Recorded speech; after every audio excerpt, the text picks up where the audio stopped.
ओम श्री परमात्मने नमः। ओम श्री परमात्मने नमः। अथ वेदांत दर्शन अथ वेदांत दर्शन शांति पाठ। शांति पाठ। ओम पूर्णमद पूर्णमद पूर्णमिदं पूर्णमिदं पूर्णात् पूर्णमुदच्यते पूर्णात् पूर्णमुदच्यते पूर्णस्य पूर्णमादाय पूर्णस्य पूर्णमादाय पूर्णमेवावशिष्यते। पूर्णमेवावशिष्यते। ओम शांति शांति शांति। शांति शांति शांति।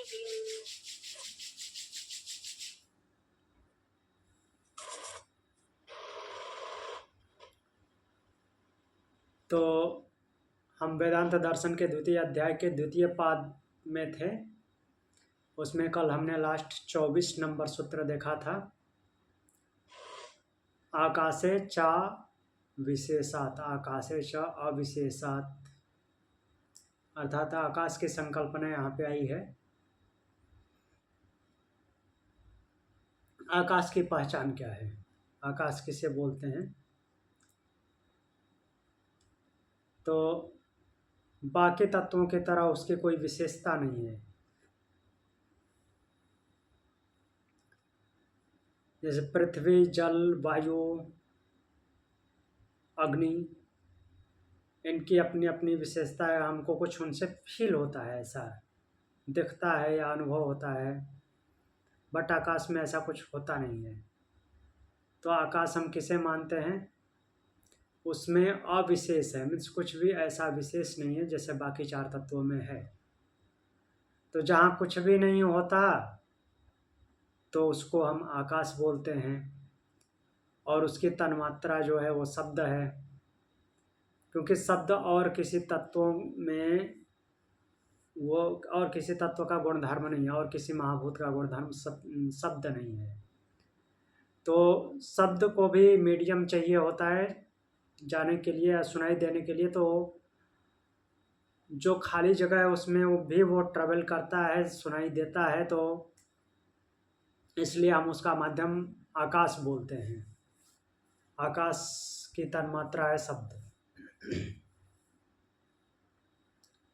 दूसरी बात है कि जैसे दूसरे तत्वों की भांति उसका अनुभव नहीं होता,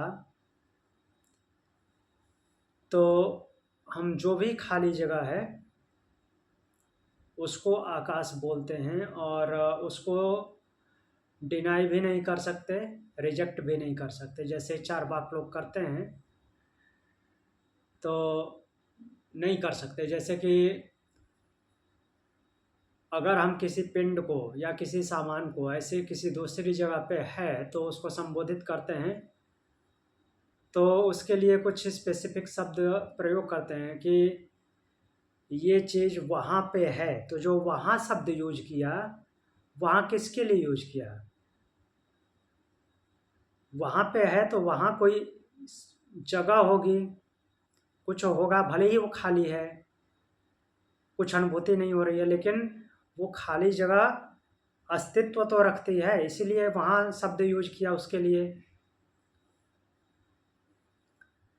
तो इस तरह से आकाश महाभूत के होने की सिद्धि होती है। जहाँ वायु भी नहीं है वहाँ पे आकाश है। बहुत सारी जगहों पे उसका एग्जाम्पल आता है कि निर्वात जो है वो भी आकाश है। निर्वात भी, वो निर्वात जो है जहाँ पे वात नहीं है वो भी आकाश का पार्ट है, वो केवल आकाश नहीं है। आकाश उससे भी विशेष है, उससे बृहत्तर है, जिसको अविशेष शब्द से बोला गया है। मीन्स कुछ विशेष उसकी पहचान नहीं है। तो गुरुजी मतलब आकाश, मतलब इन्होंने आकाश गंगा बोला हुआ है, जो मतलब ब्रह्मांड है। कहाँ का गंगा ब्रह्मांड बोला हुआ है? आकाश गंगा तो अपनी गैलेक्सी का नाम है। उसके ऊपर वाला, उसके बाहर वाला। तो वो आकाश बोलते हैं ना, पूरा जहाँ अपने अंदर से हाँ लेकर के खाली एरिया जहाँ तक भी प्रतीत होता है वो सब कुछ आकाश है। हाँ हाँ, उसमें आकाश गंगा शब्द उससे कोई लिंक नहीं करता। आकाश गंगा अपनी ठीक गैलेक्सी का नाम दिया हुआ है। ओके। और किसी को कुछ पूछना है?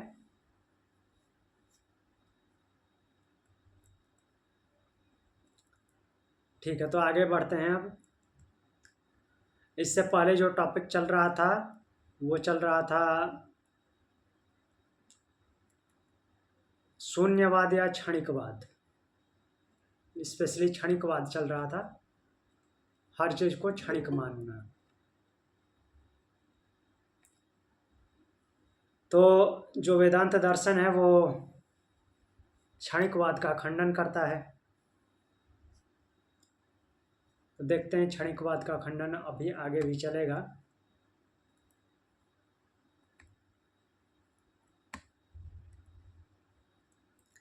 यहाँ पे 24 नंबर सूत्र के बाद 25 नंबर सूत्र आता है, जहाँ पे बोला जा रहा है कि अनुस्मृतेश्च।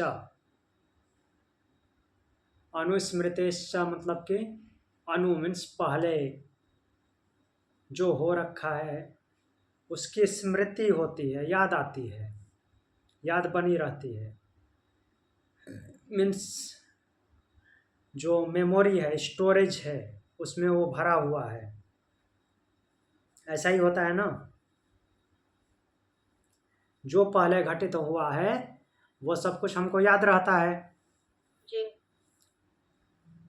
और क्षणिकवाद जब हम स्वीकार करते हैं, क्षणिकवाद जो भी लोग मानते हैं कि ये सब कुछ क्षणिक है, क्षणभंगुर है, हर क्षण इकट्ठा हो रहा है, हर क्षण मीन्स बन रहा है और नष्ट हो रहा है, वो कंटिन्यूटी को नहीं मानते। हर क्षण बन रहा है, नष्ट हो रहा है, ये जो है श्रुति भी मानती है, उपनिषद मानते हैं।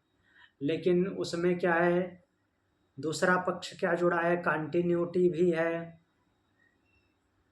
अगर ये केवल मान लें कि सब कुछ क्षणिक है, जो अभी है वो अगले क्षण नहीं है, बदल गया, या जो अभी दिख रहा है वो पीछे नहीं था, बट उसकी कंटिन्यूटी बनी हुई है। तो इसी के लिए यहाँ पे अनुस्मृति आया है कि पीछे की स्मृतियां रहती हैं। तो इस सिद्धांत से पीछे की स्मृतियां बनी रहती हैं, कंटिन्यूटी में रहता है, क्षणिक है लेकिन वो कंटिन्यूटी में बना रहता है। तो इस बात से क्षणिकवाद का खंडन होता है। अर्थात जो कुछ भी है वो क्षणभंगुर नहीं है, वो कंटिन्यूटी में बना भी रहता है। समझ आ रहा है क्षणभंगुर का मतलब? कि अभी जो है, जैसे मान लीजिए कि इसका नॉर्मली नदी के पानी का एग्जांपल लिया जाता है कि दो लोग हैं, एक ने अपने दूसरे मित्र को बोला कि देखो ये पानी हजारों साल से बह रहा है। मान लीजिए गंगा के किनारे खड़े होकर बोल रहे हैं, तो जो पानी को दिखा रहा है वो पानी तो आगे चला गया, वो पानी तो नहीं, दूसरा पानी है। और जो उसके मित्र ने देखा वो पीछे से आया, वो जो दिखाया वो भी नहीं है, और जिसको वो देखना चाह रहा है वो भी आगे निकल गया, कुछ और पानी को देखा, लेकिन वो उसको एक्सेप्ट हो रहा है कि हाँ वही पानी है, क्योंकि उसकी कंटिन्यूटी बनी हुई है। वैसे ही सेम अनुस्मृति जो है, पीछे की स्मृतियां बनी रहती हैं, तो इसलिए भी प्रतीत होता है कि ये वही है। जो भी जीवात्मा हो या कुछ भी हो, ऐसा प्रतीत होता है कि ये वही है। अगर अनुस्मृति नहीं होती, अर्थात पहले की स्मृतियों का अभाव हो जाता है कि और क्षणिकवाद सत्य होता, मीन्स सब कुछ क्षणभंगुर है, क्षण भर में ही नष्ट हो जाता है, अभी जो उत्पन्न हुआ वो अगले क्षण नहीं होगा, अगले क्षण जो होगा वो कुछ दूसरा होगा। तो उस हिसाब से स्मृति भी इरेज हो जानी चाहिए, स्मृति भी क्षणिक होनी चाहिए। जो पहले स्मृति थी वो अभी याद नहीं आनी चाहिए, लेकिन वो बनी रहती है। समझ आया? तो स्मृति के बने रहने से कंटिन्यूटी बनी रहती है, जिससे कि कोई भी चेतन या और कुछ भी होता है तो उसका अस्तित्व उसी रूप में माना जाता है, पहले जैसा वो था वैसा ही अभी भी है और वो आगे भी रहेगा। वह सेम टू सेम वैसा नहीं भी रहेगा, लेकिन उसका अस्तित्व माना जाएगा। जैसे कि कोई 60 साल का आदमी है तो उसको अपने बचपन की भी यादें रहती हैं, बचपन के बारे में सब कुछ पता रहता है। और क्षणिक होता तो उसकी बॉडी तो कई बार परिवर्तित हो चुकी है, तो इस हिसाब से मेमोरी भी परिवर्तित तो हो चुकी है और सब कुछ क्षणिक है, तो हर क्षण बदल जाना चाहिए, पीछे की स्मृति नहीं आनी चाहिए, याद नहीं होनी चाहिए। लेकिन सब कुछ याद रहता है, जब से याददाश्त शुरू हुई है तब से लेकर के उस समय तक बहुत सारी चीज़ें याद रहती हैं, जिसको जिसको बारे में वो सोचते हैं। तो इसलिए सब कुछ क्षणिक होते हुए भी निरंतरता बनी हुई है। तो जब तक यह आत्म तत्व उपस्थित है, आत्म तत्व प्राण के साथ उपस्थित है, तब तक क्षणिक होते हुए भी उसको वही माना जाएगा। कोई क्वेश्चन? क्या माना जाएगा? जो है वो माना जाएगा, ऐसा नहीं माना जाएगा कि वो नष्ट हो गया। नहीं समझ आया? जैसे जैसे आप हैं तो आप जो 20 साल पहले थी, तो ये रिजेक्ट नहीं किया जा सकता कि आप 20 साल पहले नहीं थी। जबकि सारे सेल्स परिवर्तित हो चुके हैं बॉडी के, फिर भी स्मृति बनी हुई है, इसलिए आप वही हैं। जब स्मृति हमारी स्मृति ही समय को डिफाइन करती है क्या? नहीं, समय को डिफाइन नहीं कर रही है। स्मृति होने को मीन्स अस्तित्व की पुष्टि कर रही है कि आप वही हो।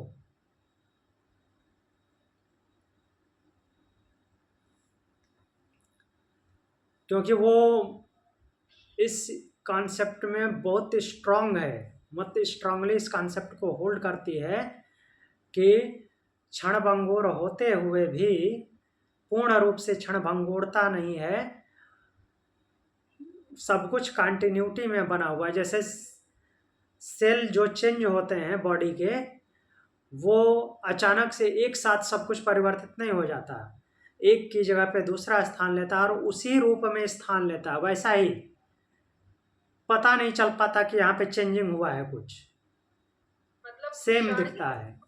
क्षणिक जो है और कंटिन्यूटी जो है, इसके बीच में अस्तित्व अपने आप को ये करता है। हाँ, मेंटेन रखता है।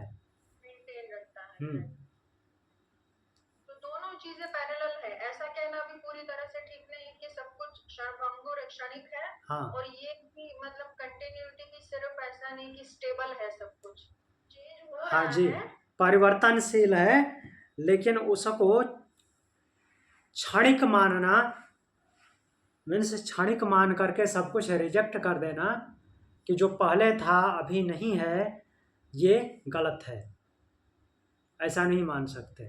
लेकिन ये थ्योरी चलती है, बहुत जगह चलती है। तो पहले भी चलती थी, आज भी चलती है। जैसे बौद्ध दर्शन में ये स्ट्रांग कॉन्सेप्ट है क्षणिकवाद का, सब कुछ क्षणभंगुर है। तो यहाँ पे बहुत जगह बहुत बार नाम आया है बौद्ध दर्शन का, लेकिन हम उसको बौद्ध दर्शन में नहीं घसीटेंगे,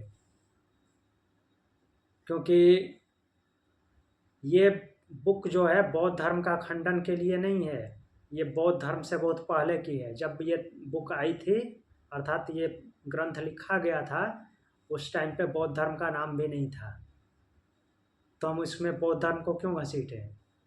हाँ, जब कहीं पे डिबेट की बात होती है तो उनको मीन्स पॉइंट आउट करके बोलना सही है, लेकिन ऐसे नॉर्मल एजुकेशन में, नॉर्मल इसकी जानकारी ग्रहण करने में किसी दूसरे का नाम लेना उचित नहीं है। हाँ, ये बात सही है कि ये प्रश्न क्यों खड़ा हुआ, क्योंकि इससे ये सिद्ध होता है कि जो बौद्ध दर्शन का क्षणिकवाद है, तो बौद्ध धर्म तो बाद में आया है। स्वाभाविक सी बात है कि ब्रह्म सूत्र का नाम भगवान भगवत गीता में लेते हैं, तो भगवत गीता से पुरानी है। और भगवान बोलते हैं ना, ब्रह्म सूत्रश्च पदश्चैव, ऐसा सूत्र वो श्लोक है। तो ये जो है बाकी बौद्ध दर्शन हुआ, जैन दर्शन हुआ, इनसे पुरानी है। तो स्वाभाविक सी बात है कि इसमें ये प्रश्न खड़े होते हैं और उनका खंडन किया जा रहा है। अर्थात ऐसे मत के लोग पहले भी होते थे। ऐसा नहीं कि बौद्ध धर्म ने वो क्षणिकवाद को जन्म दिया है। इससे ये सिद्ध होता है कि उससे पहले से भी इस धारणा के लोग थे, और ये खुद उपनिषद में देखा जा रहा है। जैसे यहाँ पे श्वेताश्वतर उपनिषद का दूसरा मंत्र जो है, पहले अध्याय का दूसरा मंत्र, उसको देखिए।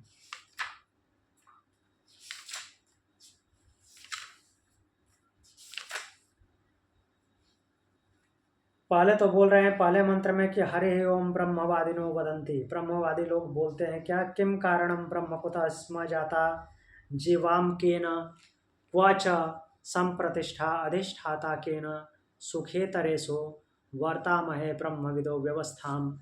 अर्थात कुछ ब्रह्मविद बैठे हुए हैं, चर्चा कर रहे हैं आपस में, और इस सृष्टि की जिज्ञासा कर रहे हैं कि कैसे उत्पन्न हुई होगी, कैसे चल रहा है। तो इसके कारण के बारे में चर्चा कर रहे हैं। कौन है वो, किसकी वजह से हम उत्पन्न हुए हैं और किसकी वजह से जी रहे हैं, किसमें हमारी सम्यक स्थिति है, और कौन इन सब कुछ का अधिष्ठाता है, स्वामी कौन है। सुखेतरेषु, सुख और दुख में, व्यवस्थाम वर्तामहे, ऐसे व्यवस्थित होकर के कौन बरत रहा है। तो कुछ लोग उनमें से ब्रह्मविद जो हैं वो बोलते हैं काला स्वभावो नियतिर्तदृक्षा। अलग अलग लोग अलग अलग धारणाएं प्रस्तुत कर रहे हैं। काला स्वभावो नियतिर्यदृक्षा भूतानि योनि पुरुषैति चिंत्या संयोग ऐसा न त्वात्मभावा आत्माप्यनीसह सुख दुख हेतु। तो उनमें से कुछ लोग क्या बोल रहे हैं कि सृष्टि का कारण क्या है, काल है, समय है, समय को ही मान लिए। अर्थात कुछ लोगों की ऐसी धारणा है कि समय है, तो अलग अलग धारणाओं वाले हर समय में होते रहे हैं। ऐसा नहीं कि किसी पार्टिकुलर पंथ ने इसको कॉन्सेप्ट को चालू किया। फिर कुछ लोग क्या बोले, स्वभाव, ये मीन्स इसका स्वभाव है, अपने आप ऐसा चलता है, सृष्टि ऐसे अपने आप चलती है। कुछ को नियति बोलते हैं, अर्थात ऐसा घटित होना होता है, ऐसा समय आता है कि इस टाइम पे ऐसा होना है तो हो जाता है। यदृक्षया, यदृक्षया मतलब कि अकस्मात अपने आप ऐसा हो जाता है, मीन्स ऐसा कुछ प्रकट हो जाता है। भूतानि, कुछ लोग भूतों को पंच महाभूतों का कारण मानते हैं, जैसे कि चार वाक बोलते हैं, वो तो चार महाभूतों को ही मानते हैं कि चार महाभूतों का संयोग हो जाता है तो फंक्शन अपने आप शुरू हो जाता है। तो इस तरह की अवधारणा उपनिषद खुद बोल रहा है। ऐसे ऐसे धारणा वाले जो हैं ब्रह्मविद हैं, ब्रह्म के विषय में विचार करने वाले लोग, उनके दिमाग में ऐसी ऐसी धारणाएं चलती हैं कि ब्रह्मविद मतलब विचार करने वाले। हम इन ब्रह्म के विषय में जिनको अभी पूरी तरह से जानकारी नहीं है, उस पर विचार कर रहे हैं कि कैसे हुआ होगा, तो उनके दिमाग में ये सब चल रहा है। लेकिन अभी उनको जानकारी नहीं है पूरी नहीं। तरह से, उसको भी ब्रह्मविद कह सकते हैं। हाँ,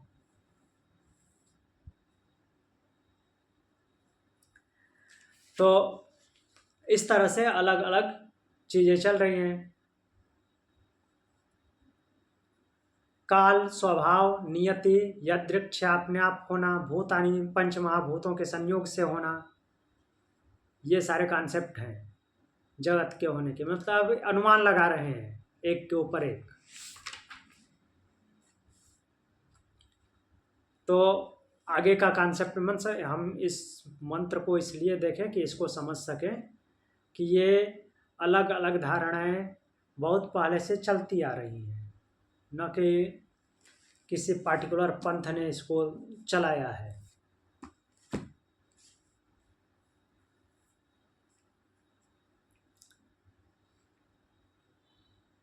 तो इसी बात को लेकर के यहाँ पे अनुस्मृतिश्च शब्द आया है, जो कि इसका क्षणिकवाद का खंडन करता है।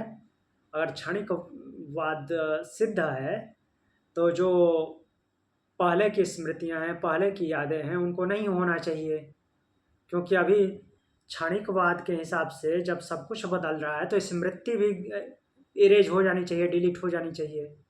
अभी थोड़ी देर पहले जो मैं सोचा वो मुझे नहीं याद आना चाहिए, क्योंकि मैं तो बदल गया, तो स्मृति भी बदल गई। जिसने सोचा था उसको याद होगा, अब वो रहा ही नहीं, मैं अलग हूँ, लेकिन मुझे तो याद है, तो उसकी कंटिन्यूटी बनी हुई है।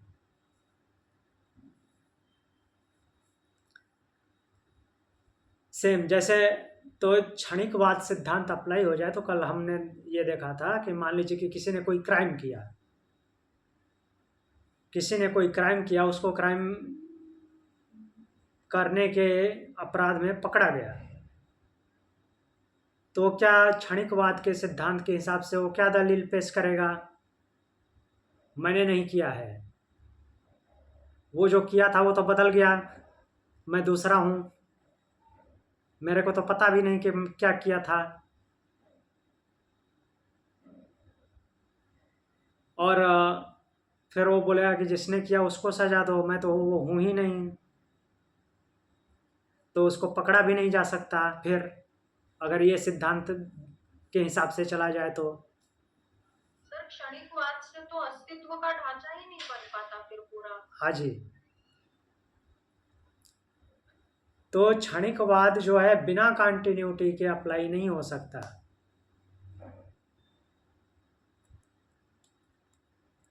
तो इस तरह से क्षणिकवाद के सिद्धांत को जो ब्रह्म सूत्र है वो नकार रहा है।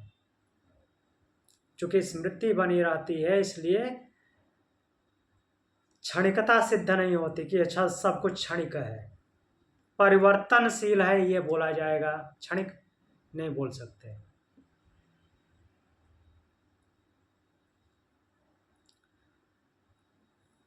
अब आगे देखते हैं, अगला सूत्र लेते हैं। ना सतो अदृष्टत्वात्, ना सतो अदृष्टत्वात्, अदृष्टत्वात् मतलब कि जो अदृष्ट है अर्थात देखा नहीं गया है। असत, असत मतलब कि जो प्रकट नहीं है। तो यहाँ पे प्रश्न उठता है कि असत से नहीं हो सकता, असत से कुछ नहीं हो सकता मीन्स असत से कार्य, असत हम किसको मान रहे थे नॉर्मली, मीन्स जो अव्यक्त है वो कारण है, बीज छुपा हुआ है उसमें, ऐसा ही देखे थे, और उससे कार्य की उत्पत्ति होती है।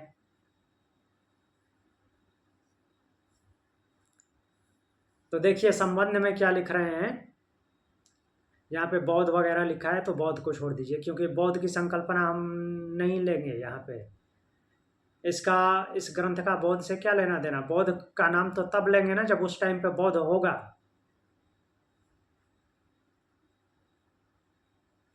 ये 5000 साल से भी पहले का है और बौद्ध का काल है 2500 साल पहले, तो उसका नाम लेकर के क्यों समझाएंगे हम ये मानेंगे कि हाँ इस धारणा के लोग उस टाइम पे थे। तो उनका कॉन्सेप्ट, उनकी धारणा क्या है कि ये ना सतो अदृष्टत्वात् मतलब कि कार्य की उत्पत्ति कारण से नहीं होती है, मतलब कि क्या मान रहे हैं कि जैसे कि कोई बीज है, हमने यही देखा ना कि बीज छिपा हुआ है और बीज से पौधे की या जो भी प्राणी है उसकी उत्पत्ति होती है। यहाँ पे जो क्षणिकवाद को मानने वाले लोग हैं वो क्या बोलते हैं कि बीज अपना अस्तित्व समाप्त करता है तब जाकर के प्राणी की उत्पत्ति होती है या किसी भी चीज की उत्पत्ति होती है। अर्थात कारण समाप्त होता है तो कार्य की उत्पत्ति होती है। कहने का तात्पर्य है कि जैसे सिंपल इसको समझने के लिए कि जैसे हम मिट्टी में बीज को गाड़ देते हैं तो पौधा कब दिखाई देता है, कब बनता है, उसका बीज फट फुट के सड़ जाता है, फिर ये पौधा ऊपर आता है। उसको बोल रहे हैं कि कारण के समाप्त होने से कार्य की उत्पत्ति होती है, कारण उसमें नहीं होता। ऐसे कैसे, ये तो कंटिन्यूटी है ना सर। हाँ, तो फिर दूसरा एग्जाम्पल क्या देते हैं कि दूध के समाप्त हो जाने पर दही बनता है, दूध के होते हुए दही नहीं बनता। हाँ, दूध के होते हुए नहीं बनता, लेकिन दही में भी तो दूध है ना, समाप्त कहाँ हुआ दूध? हाँ जी, तो जो क्षणिकवाद है, क्षणिकवाद के लोग की धारणा ऐसी है कि जब बीज नष्ट हो जाता है अर्थात कारण नष्ट हो जाता है तो कार्य की उत्पत्ति होती है। दूध जैसे बीज फट फुट के सड़ जाता है तब पौधा दिखाई देता है, पौधा उत्पन्न होता है। दूध अपने अस्तित्व को खो देता है तब दही बनता है। लेकिन यहाँ पे क्या बोल रहे हैं, अभी तो ये प्रश्न उठ रहा है तो उसके माध्यम से ये धारणा बन रही है।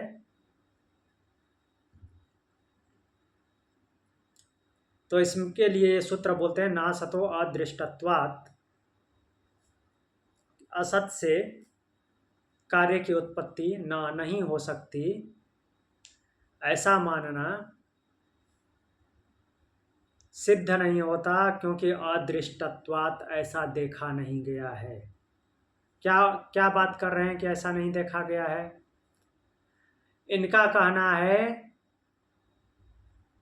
कि जो क्षणिकवाद के लोग ऐसा मानते हैं कि बीज के नष्ट हो जाने के बाद अर्थात जो कारण है उसके नष्ट हो जाने के बाद कार्य की उत्पत्ति होती, पौधा उत्पन्न होता है। अर्थात कार्य में कार्य के लिए कारण उत्तरदायी नहीं है, कार्य अलग है, कारण अलग है। उसके होते हुए कार्य नहीं हो सकता, कारण जब तक है तब तक कार्य नहीं हो सकता, ऐसा कॉन्सेप्ट वो क्रिएट कर रहे हैं। बट वेदांत दर्शन बोलता है, मीन्स ब्रह्मसूत्र बोल रहा है कि ऐसा नहीं, अदृष्टत्वात् ऐसा नहीं देखा जाता। वो कारण से ही कार्य उत्पन्न हुआ है, समाप्त नहीं हुआ है। वो अपने आप को परिवर्तित किया है, बीज ने अपने आप को पौधे में परिवर्तित कर दिया। उसके समाप्त होने से पौधा नहीं उत्पन्न हुआ, बीज ने अपने आप को पौधे में परिवर्तित कर दिया, दूध ने अपने आप को दही में परिवर्तित कर दिया।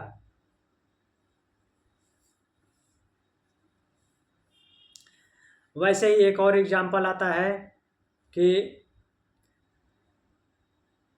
जैसे आटा का एग्जाम्पल लिया, रोटी कब बनती है? जब आटा अपना अस्तित्व समाप्त कर देता है। आटा जब तक रहेगा तब तक रोटी नहीं होगी, रोटी बना तो आटे का अस्तित्व समाप्त हो गया। फिर बोलते हैं नहीं, आटे का अस्तित्व समाप्त नहीं हुआ, आटा ने अपने आप को रोटी में परिवर्तित कर दिया। आटा अभी भी है, वो परिवर्तित रूप में है, रोटी के फॉर्म में है, आटा नष्ट नहीं हुआ।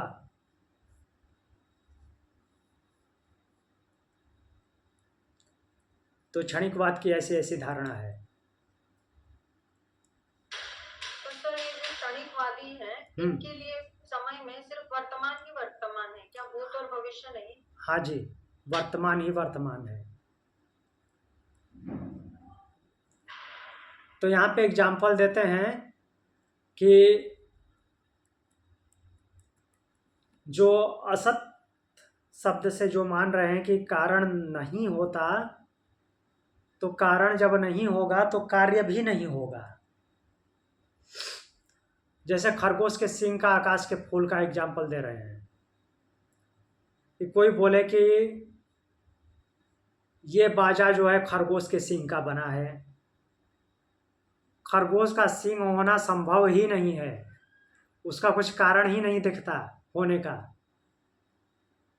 तो ऐसा कार्य में परिणत भी नहीं होगा। खरगोश का सींग हो ही नहीं सकता, आकाश में फूल उग ही नहीं सकता।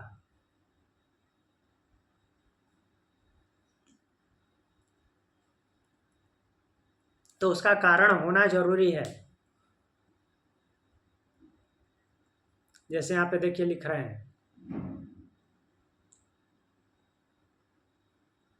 जो वास्तव में नहीं है, केवल वाणी से जिसका कथन मात्र होता है अथवा जो बिना हुए ही प्रतीत हो रहा है, उससे कार्य की उत्पत्ति नहीं हो सकती। जैसे खरगोश का सिंह और आकाश में फूल उगना, ये नहीं हो सकता, क्योंकि उसका बीज उपस्थित नहीं, उसका कारण नहीं है, कार्य में परिणत हो ही नहीं सकता। तो जो आगे बोल रहे हैं कि बीज और दूध का अभाव नहीं होता, जो बोल रहे हैं कि बीज के अभाव हो जाने पर अर्थात बीज के नष्ट होने पर पौधा उत्पन्न होता है, नहीं, बीज ने अपने आप को पौधे में परिणत कर लिया, दूध ने अपने आप को दही में परिवर्तित कर लिया, आटे ने अपने आप को रोटी में परिवर्तित कर लिया, ऐसा होता है। उसके नष्ट होने से वो नहीं बन जाता।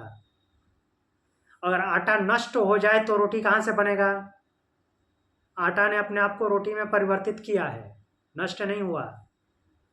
दूध समाप्त हो जाएगा तो दही कहाँ से बनेगा?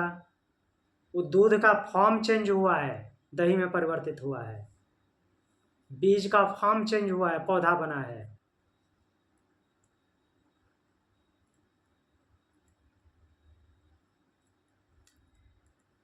तो इस तरह से बोल रहे हैं कि जगत जो है उसको सत्य मानना है, परिवर्तनशील है, वो सत्य है।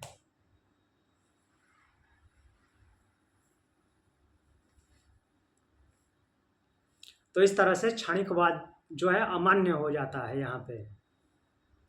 लेकिन अभी भी वो कॉन्सेप्ट मीन्स वो दर्शन चलता रहता है, जो उसको मानने वाले मान रहे हैं।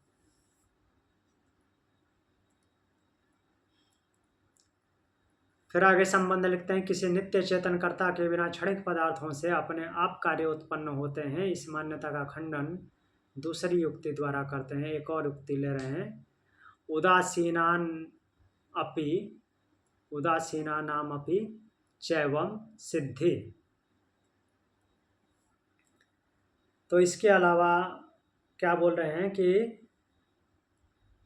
एवं इस प्रकार, कैसे कि बिना कर्ता के बिना कारण के, बिना बीज के कार्य की उत्पत्ति मानने पर उदासीनानाम, जो उदासीन है अर्थात जो कुछ करने की चेष्टा ही नहीं करता, वो भी, उसका भी कार्य सिद्ध हो जाएगा। और कारण ही नहीं है तो कारण नहीं है अर्थात कि कुछ करने का भाव ही नहीं जगह, कर्तापन नहीं आएगा, कारण नहीं होगा तो, बीज नहीं होगा तो उसको इस प्रस्फुटित होने का कोई कारण नहीं रहेगा। तो इस तरह मानने पे जो उदासीनवत रहते हैं, कुछ नहीं करते, निकम्मे जैसे पड़े रहते हैं, तो उनका भी कार्य सिद्ध हो जाएगा। जब कार्य अपने आप ही होना है, कारण के समाप्त हो जाने पर, तो कार्य अपने आप होना है, तो जो कुछ नहीं करते उनका भी कार्य हो जाएगा। तो यहाँ पे इस बात को लेकर के उसका खंडन करते हैं कि हर एक कार्य के लिए उस चेतन का होना जरूरी है, चेतन की वजह से ही कार्य संपादित होता है। जो बीज से पौधे का प्रस्फुरण हो रहा है, अंकुरित हो रहा है, उसमें चेतन इन्वॉल्व है। चेतन ने उसको शक्ति प्रदान की और उसने अपना फॉर्म परिवर्तित किया, चेंज किया, वहां पे चेतन कार्य कर रहा है।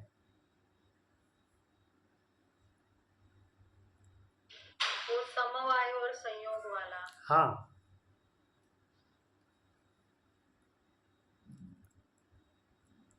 तो वहाँ से चेतन का प्रवेश हो रहा है, जिससे कि अदृश्य तत्वों से वो क्रियाशील होकर के अर्थात संयोग करके अपने आप को दूसरे रूप में परिवर्तित कर रहा है।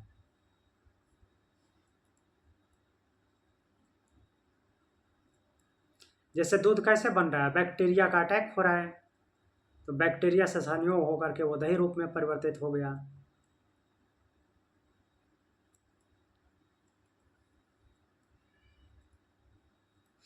तो अब क्षणिकवाद का खंडन यहाँ पे करते हुए फिर आगे बढ़ते हैं विज्ञानवाद। विज्ञानवाद को भी यहाँ पे इन्वॉल्व करते हैं। विज्ञानवाद क्या बोल रहा है,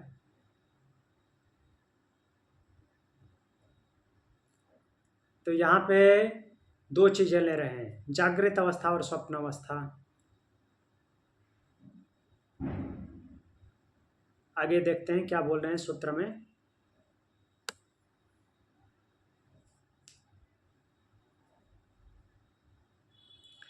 ना भाव उपलब्धे, अभाव, अभाव मतलब कि जिसका अस्तित्व दिखाई नहीं देता, अर्थात जो दृश्य नहीं है, भाव नहीं है, भाव नहीं है उसको अभाव बोलते हैं। भाव मतलब जानने में आना, जिसकी अनुभूति होना, कोई चीज़ अनुभूति होती है उसको भाव बोलते हैं, कि इसका भाव ऐसा है। किसी बात को लेकर के हम बोलते हैं ना, मतलब कि वो ऐसा अनुभव हो रहा है तभी हम बोलते हैं, भले ही वो दिखाई दे या ना दे। तो जो ना दिखाई दे मतलब कि सूक्ष्म रूप में उसकी उपस्थिति है, तभी तो हमारे मन में ऐसा उसके बारे में फील हो रहा है कि ऐसा होना चाहिए। अभाव मतलब कि जिसका अस्तित्व के बारे में हमको पता नहीं चलता, जिसको हम छुपा हुआ बीज बोलते हैं, तो उसको न जानने में आने वाला बोला जाता है।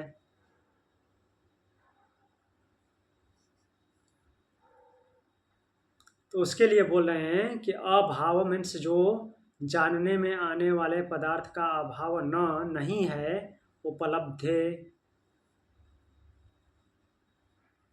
उनकी उपलब्धि होती है।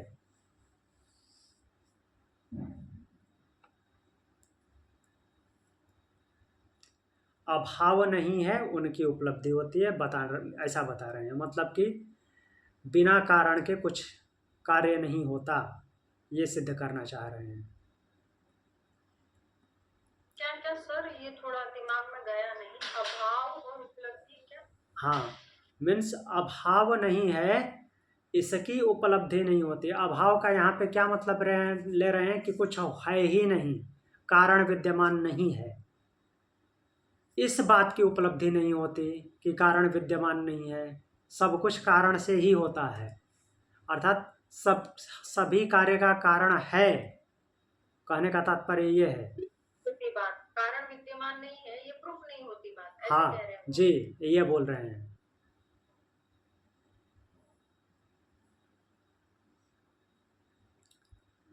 तो जो कुछ भी जानने में आता है तो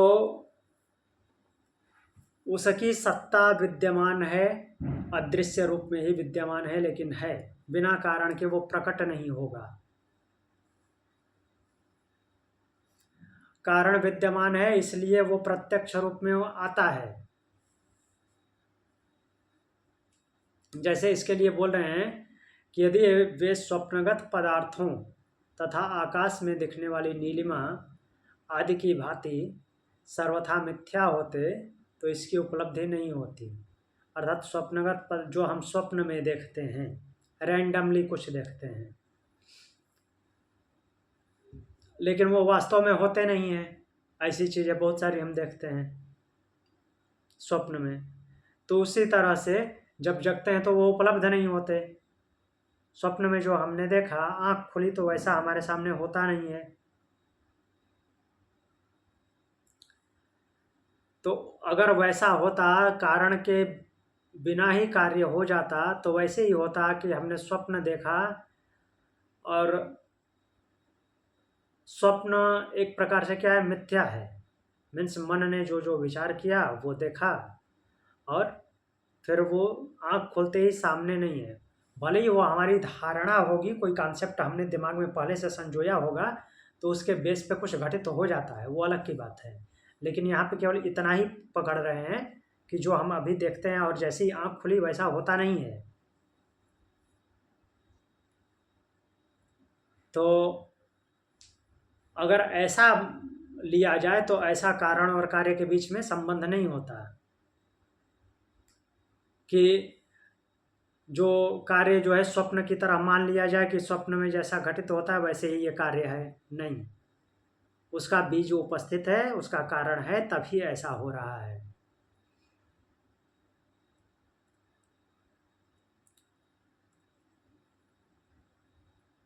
अब आगे देखते हैं। मतलब स्वप्न से कंपेयर नहीं कर सकते ऐसे। हाँ,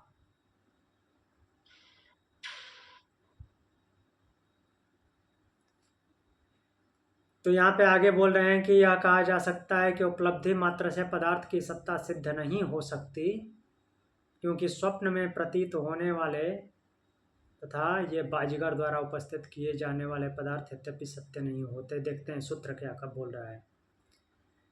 सूत्र में लिखा हुआ है, वैधर्म्याच्च न स्वप्नादिवत्। यहाँ पे देखिए स्वप्न शब्द आया है सीधे सूत्र में।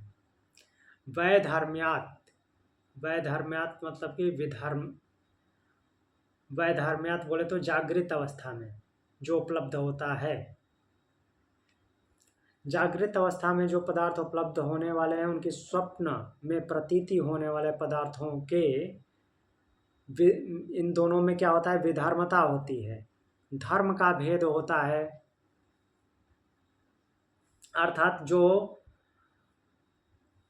सोते हुए स्वप्न में हमने देखा, आंख खुलते ही वैसा नहीं दिखता, कुछ अलग दृश्य दिखता है। तो दोनों के धर्म में भेद हो गया। जो स्वप्न का धर्म था वो अलग, और जो दिख रहा है वो अलग। इस तरह से भी जागृत में उपलब्ध होने वाले पदार्थ स्वप्न आदि में उपलब्ध पदार्थों की भांति मिथ्या नहीं होते। अर्थात कि वो वैसा जो स्वप्न में देखा वैसा सामने उपस्थित नहीं होता। वो क्या है कि एक तरह से कल्पना थी। तो यहाँ पे ये कहना क्या चाह रहे हैं कि जो क्षणिकवाद है या विज्ञानवाद है, वो जो कुछ भी दिख रहा है उसको जब कंटिन्यूटी नहीं मान रहा है तो एक प्रकार से वो कल्पना हो जाएगी। जबकि ऐसा वास्तव में होता नहीं है, वास्तविकता ऐसी नहीं है। जैसे क्षणिकवाद या विज्ञानवाद बोले तो जो अभी घटित हुआ था वो परिवर्तित हो गया, चेंज हो गया, उसका अस्तित्व ही नहीं है। तो वैसे ही हुआ कि जो अभी आंख बंद की थी उससे पहले जो दिख रहा था, आंख खोलते ही कुछ और हो गया, इस टाइप का है। लेकिन ऐसा वास्तव में नहीं होता। तो विज्ञानवाद का भी यही मानना है। हाँ, लेकिन विज्ञानवाद डेटा को कंसिडर करते हैं, राइट? हाँ, वो लोग कंसिडर भी करते हैं, स्टोर भी करते हैं। तो फिर उनका फिर ये चीज फिर पूरी तरह से ही खंडित हो जाती है ना। नहीं, वो ये मॉडर्न विज्ञान से इसको, विज्ञानवाद को मत लिंक कीजिए। विज्ञानवाद मतलब कि उसको एक विशिष्ट ज्ञान, मीन्स ऐसा विशिष्ट ज्ञान होना कि जो पहले था वो अभी नहीं है, ये धारणा है, वो विज्ञानवाद है। अभी जो फिजिक्स केमिस्ट्री की जो बात कर रही है वो विज्ञान नहीं। लेकिन सर जो पहले था वो अभी नहीं है, इसमें भी कहीं ना कहीं ये लोग कंटिन्यूटी को प्रूव करते हैं ना। कनेक्शन में ही तो चल रहे हो ना पहले और अभी के। हाँ, जो वो बोल रहा है तो उसका तो कनेक्शन है, लेकिन उस धारणा को मान नहीं रहा है। वो बोल रहे हैं, उनका कहना है कि जो पहले था वो समाप्त हो गया, अभी जो है वो दूसरा है।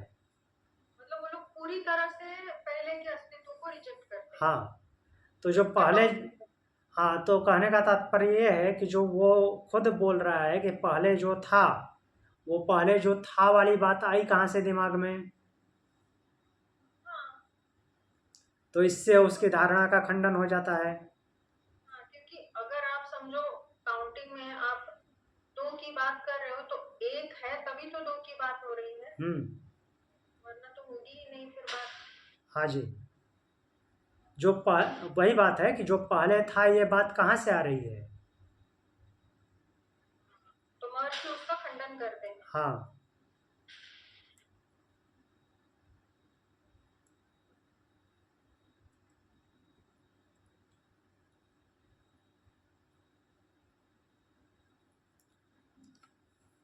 तो अब देखिए आगे क्या क्या संबंध बता रहे हैं कि विज्ञानवादी ऐसा कहते हैं कि बाह्य पदार्थ न होने पर भी पूर्व वासना के कारण बुद्धि द्वारा उन विचित्र पदार्थों का उपलब्ध होना संभव है। अर्थात यहाँ पे विचित्र पदार्थों का उत्पन्न होना संभव, पीछे जो स्वप्न की बात किए थे उसमें से एक और चीज निकाल रहे हैं कि जो स्वप्न में हम ऊट पटांग देखते हैं, जो कि हो नहीं सकता है, और उससे पहले जो एक एग्जाम्पल देखे थे कि खरगोश का सींग होना और आकाश में फूल होना, तो उसकी उपलब्धि की बात कर रहे हैं ये कौन? विज्ञानवादी। यहाँ पे बोला जा रहा है कि बाह्य पदार्थ न होने पर भी, बाह्य पदार्थ न होने पर भी सेम लीजिए, खरगोश का सींग न होने पर भी खरगोश का सींग होगा, ऐसी मान्यता है, क्योंकि ऐसी धारणा हुई है, जैसे स्वप्न में ऐसी कल्पना हुई है, तो उसका होना संभव है। तो उसके लिए बोलते हैं न भावो अनुपलब्धे, कि जैसे ऐसे कल्पना कर लेने से ही कुछ हो जाए, कल्पना कर लेने से सब कुछ हो जाए, ऐसा नहीं होता। न ऐसी सिद्धि नहीं होती, अनुपलब्धे, क्योंकि ऐसे बाह्य पदार्थों की उपलब्धि नहीं हो सकती। कल्पना करने से वही घटित हो सकता है जिसका कारण उपस्थित है, बीज है, जिसका कारण होता है। जो होता ही नहीं वो नहीं हो सकता।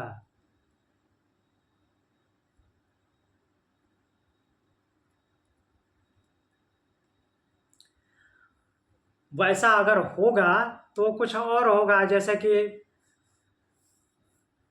सींग वाला कोई प्राणी होगा तो वो कुछ दूसरा प्राणी होगा। खरगोश में सींग नहीं उगेंगे, कुछ भी कर लीजिए।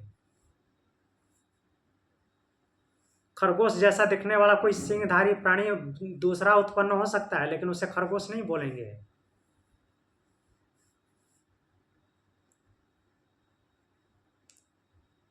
तो इस तरह से उसका खंडन करते हैं कि जैसे स्वप्न में देखा और वैसा उपलब्धि हो जाए, कुछ भी देख लिया और कुछ भी उपलब्ध हो जाए, ऐसा नहीं है। उपलब्ध वही होगा जिसका कारण कारण में वो कार्य छुपा हुआ है।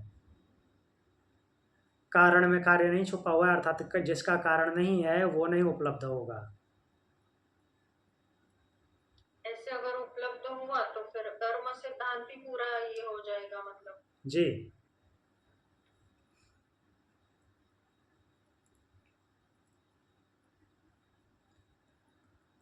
अगला सूत्र बोलते हैं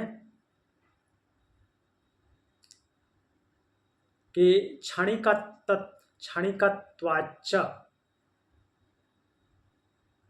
क्षणिकत्वाच्च, यहाँ पे सेम जो हमने पहले देखा था उसको यहाँ पे ले रहे हैं, बुद्धि को। और सब कुछ क्षणिक मानते हैं, सब कुछ क्षणिक है, अर्थात पहले जो अभी इस क्षण से पहले, जैसे कि मैं बोल रहा हूँ, तो जैसे ये जो भी बात बोल रहा हूँ, जो पहले बोला था वो अभी जस्ट निमिष मात्र में वो नहीं है, दूसरा कुछ हो गया। तो मेरे को वो भी बात याद नहीं आनी चाहिए जो मैंने अभी बोला था। तो अगर ऐसा है कि सब कुछ क्षणिक है, तो फिर ये बुद्धि भी क्षणिक होनी चाहिए। मीन्स जो ये डाटा स्टोर हो रहा है ये नहीं होना चाहिए। इस बुद्धि को पीछे की बात नहीं याद आनी चाहिए। तो लेकिन ऐसा देखने में नहीं आता। इस शरीर में जब तक बनी हुई है, ये बुद्धि इस शरीर में जब तक है, और जब तक हमारी धारणा शक्ति अर्थात धारण करने बुद्धि डाटा कैपेसिटी जब से डेवलप हुई है, तब से आज तक की बातें सब कुछ याद रहती हैं। जो भूलती हैं तो सुप्तावस्था में चले जाते हैं, उस पर उसको प्रेशराइज करते हैं तो फिर वो निकल के वापस आती है, वो फाइल वापस आती है।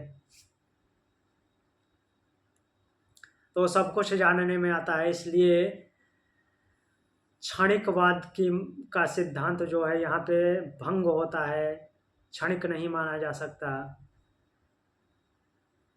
हाँ, सब कुछ परिवर्तनशील है, लेकिन वो कंटिन्यूटी में इतना स्लो चेंजिंग है।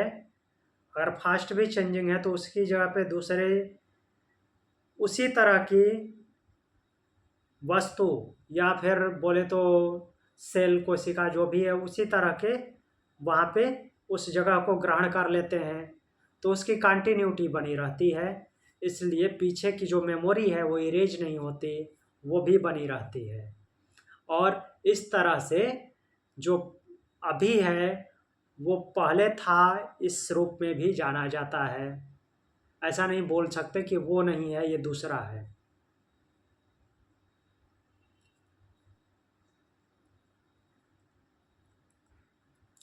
जैसे भगवान जो आत्म तत्व को समझाते हुए अर्जुन को बोल रहे हैं कि यह मरता नहीं, न ही मारा जाता है और न ही किसी को मारता है। ये क्या करता है? शरीर परिवर्तित करता है। जैसे कि पुराने वस्त्र उतार करके नए वस्त्र धारण करता है प्राणी, वैसे ही ये शरीर बदलता है।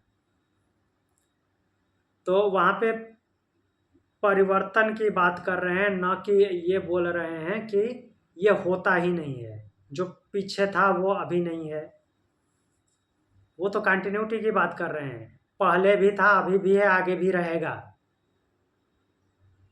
वहाँ पे परिवर्तन की बात कर रहे हैं। ये नहीं बोल रहे हैं कि जो पीछे था वो अभी नहीं है, ये दूसरा है। दूसरा वो नहीं बोलते।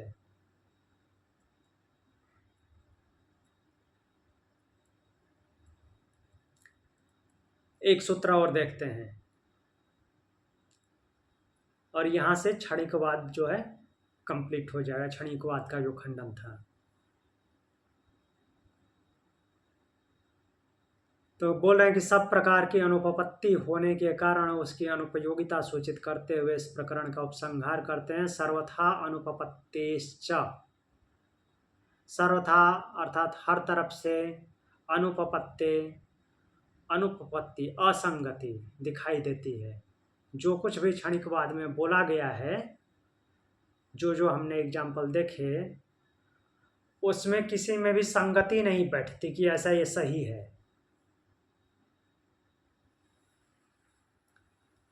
अर्थात एक प्रकार से उस सिद्धांत की पूर्णता नहीं है। जैसा बोल रहे हैं वैसा दिखने में आता नहीं है। उसका कुछ भाग दिखने में आता है, लेकिन वही सत्य नहीं है। उसके अलावा भी बहुत सारी चीज़ें हैं जिसको वो नहीं मानते। तो इस तरह से असंगति दिखाई देती है, उसमें संगति नहीं बैठती। तो इस तरह से भी जो क्षणिकवाद है वो मान्य नहीं है, क्योंकि वो निरंतरता की सत्ता को स्वीकार नहीं करते। जबकि संसार में या जगत में ऐसा देखने में आता है कि सब कुछ की कंटिन्यूटी बनी हुई, पीछे वाला जाना जाता है। आज जो अभी है उसी रूप में वो पीछे से भी जाना जाता है। आज चेंजिंग होते रहते हैं, लेकिन ऐसा नहीं कि पीछे वाला समाप्त हो गया। जो पीछे घटित हुआ था वो उसी रूप में जानने में आता है। मेमोरी बुद्धि बनी रहती है। बुद्धि जो है पीछे की बातों को रिकवर करके बता देती है कि हाँ इस टाइम पे ये हुआ था। अगर क्षणिकवाद का सिद्धांत सही होता तो अभी से जो पहले हुआ उसका पता नहीं चलता। जो कि ऐसा नहीं होता, तो इस सिद्धांत का खंडन हो जाता है। सर ये वाद भी तो कंटिन्यूटी की वजह से हम बात कर रहे हैं ना इस हाँ। पर, क्षणवाद। हाँ। अगर ये एक्चुअल में प्रूफ होता तो फिर इस पर बात भी नहीं होती। हाँ, वाद नहीं लगा होता। तो आज की कक्षा हम यहीं पे विराम देते हैं। आगे जो 33 नंबर सूत्र है वो कल से देखेंगे। सर हम्म।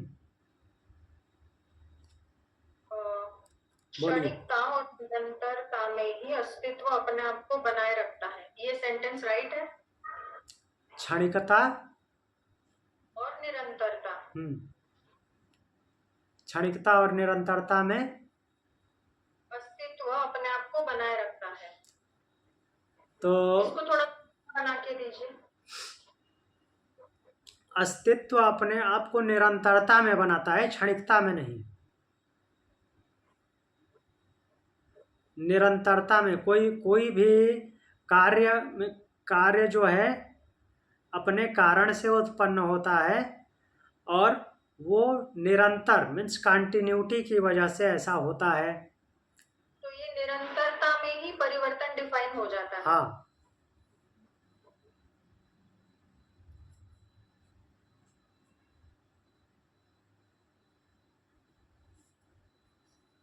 और कुछ? ठीक है, तो आज की कक्षा यहीं पे पूर्ण करते हैं। प्रणाम। ओम शांति।